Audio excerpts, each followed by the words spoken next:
આપની મધ્ય ઉપસ્થિત એવા રાજ્ય કક્ષાના મંત્રી શ્રી એવા ભીખુસિંહ પરમાર સાહેબ, જિલ્લા પંચાયતના પ્રમુખ એવા ભીમસિંહભાઈ તડવી સાહેબ, ભરૂચ લોકસભાના સાંસદ એવા મનસુખભાઈ વસાવા સાહેબ, પૂર્વ વન મંત્રી અને પૂર્વ ધારાસભ્ય એવા મોતીભાઈ વસાવા સાહેબ, પૂર્વ ડેડિયાપાડાના ધારાસભ્ય એવા મહેશભાઈ વસાવા સાહેબ, નર્મદા જિલ્લા વહીવટી તંત્ર કલેક્ટર સાહેબ, ડીડીઓ સાહેબ, નિયામક સાહેબ, પાંચ સાહેબ, સાથે સાથે જિલ્લા પંચાયતના પૂર્વ પ્રમુખ પરીક્ષાબેન, શંકરભાઈ, પૂર્વ સભ્ય બહાદુરભાઈ, હાલના તાલુકા પંચાયતના સભ્ય એવા હિતેશભાઈ, નીતાબેન, ભારતીય જનતા પાર્ટીના નર્મદા જિલ્લાના પ્રમુખ નીલરાવ, મંચસ્થ તમામ આગેવાનો, જિલ્લાના તમામ વહીવટી તંત્ર અને આજુબાજુ વિસ્તારોમાંથી પધારેલા સરપંચશ્રીઓ, સભ્યશ્રીઓ, વડીલો, યુવાનો અને માતા બહેનો,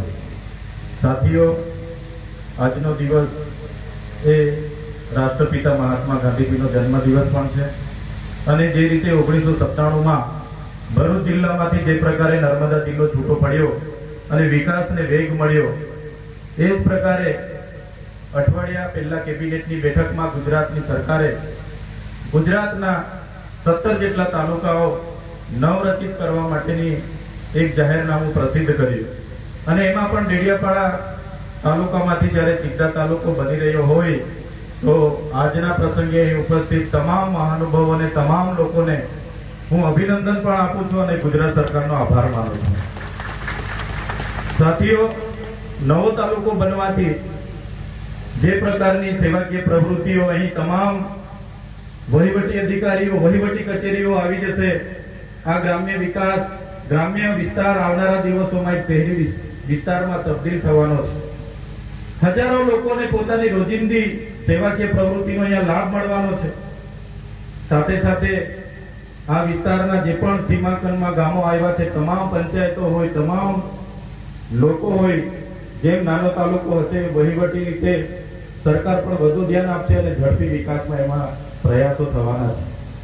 ત્યારે આજના આ ઐતિહાસિક દિવસે અહીં ઉપસ્થિત થઈને ગર્વ થાય છે. ત્યારે વધારે વિશેષ નથી કહેતા, પરંતુ આ વિસ્તારમાં જે પણ ગામો સમાવેશ થયા છે, એક બે પંચાયતના થોડા ગામોની રજૂઆતો છે, એ પણ આવનારા દિવસોમાં સરકારની ધ્યાને મૂકીશું. જ્યારે પણ સીમાંકન નક્કી થયું હશે, ત્યારે સર્વે થયો હશે, પણ કેટલાક એ બાજુના ગામોની અમારા પર પણ અરજી આવી છે કે અમને ડેડિયાપાડા 12 કિલોમીટર પડે છે, ચિત્તા અમને 30 કિલોમીટર પડે છે. ત્યારે એ બાબતે પણ આવનારા દિવસોમાં થોડો સુધારો વધારો થાય, એ બાબતને લઈને સરકારને ધ્યાન પર મૂકીશું. ત્યારે અહીં આજના પ્રસંગે વધારે સમય નથી લેતા, પણ મંચસ્થ ઉપસ્થિત તમામ મહાનુભાવો, અધિકારગણ, પત્રકાર મિત્રો, પોલીસ મિત્રો, તમામ જિલ્લાના વહીવટી તંત્રને ફરી એકવાર આજના દિવસે ખૂબ ખૂબ અભિનંદન પાઠવું છું. સાથે સાથે આશા રાખીએ છીએ આવનારા ભવિષ્યમાં ચિત્તા તાલુકો એક વેગવંતો બને, આ વિસ્તારના છેવાડાના વ્યક્તિ સુધી વિકાસ પહોંચે, સરળ વહીવટ થાય, એ જ અપેક્ષા સાથે એક નાની આજના શુભ દિન એક નાની મારી જે ધ્યાન દોરવા જેવી બાબત છે, તે પણ કલેક્ટર સાહેબ અને મંત્રી સાહેબને હું ધ્યાન પર મૂકું છું. માનનીય કલેક્ટર સાહેબ અને મંત્રી સાહેબ, મારા મત વિસ્તારમાં આટલો મોટો પ્રોગ્રામ છે, પણ વહીવટી તંત્ર દ્વારા નથી મને ફોનથી જાણ કરવામાં આવી કે નથી મને આમંત્રણ પત્રિકા આપવામાં આવે. આ તો મને સાંજે મોડા ખબર પડી. અહીંના કેટલાક સરપંચોએ આગ્રહ કર્યો કે ધારાસભ્ય સાહેબ તમે પણ હાજર રહેજો, અને કેટલાક વડીલોએ આગ્રહ કર્યો, એટલે હું અહીંયા પધાર્યો છું. પણ હું સરકારનો પ્રતિનિધિ છું, સ્થાનિક ધારાસભ્ય છું. આટલો મોટો સરકારનો કાર્યક્રમ થતો હોય અને ધારાસભ્યને બાદબાકી કરવામાં આવે, આ મારી બદનામી નથી, પણ જે લોકોએ મને મત આપીને ધારાસભ્ય બનાવ્યા છે એ લોકોનું અપમાન છે. એટલે બીજી વાર આવું ભૂલ નહીં થાય, એ પણ તમને ધ્યાન દોરવા માટે હું વિનંતી કરું છું. મને આ અવસરે જે 5 મિનિટ બોલવા માટેની તક આપી છે, એ બદલ વહીવટી તંત્ર અને જેમણે મને સાંભળ્યા છે, જેમણે મારું સ્વાગત કર્યું, સન્માન કર્યું, એવા તમામ લોકોનો હું આભાર માની વિનમું છું.